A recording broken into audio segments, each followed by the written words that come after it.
church members, as he was not just a speaker, as the world will present him to you, he was a listener. You see, the legacy of Martin Luther King was different. I hope you can see the screen okay. On August 28th, 1963, Martin Luther King told a speech. Many call it the I Have a Dream speech. You've heard of this speech before, right?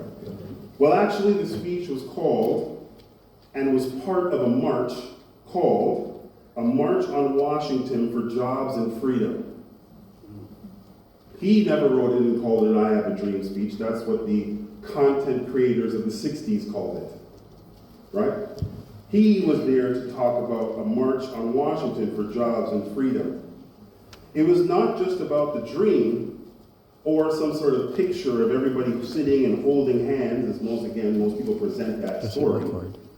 It's actually a speech about broken promises. During the speech, he talks about promissory notes signed by Lincoln. And again, I was like, oh, the Lord's working. Sister Confessing referred to a restaurant down the street from here about the Lincoln restaurant, the Lincoln Memorial. They did the speech and the march specifically in front of the memorial that you see, because the promissory notes, everyone knows what it's like a check written that you would bring to the bank eventually. The promissory notes that Lincoln wrote were called the Emancipation Proclamation, the Constitution, and the Declaration of Independence.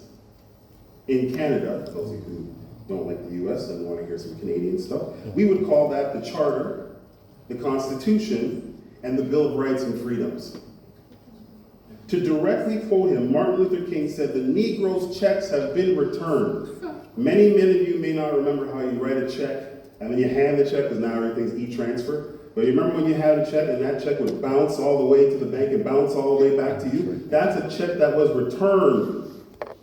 Martin Luther King says Negroes' checks have been returned. The checks that the Americans wrote to them, the government, has been returned to sender.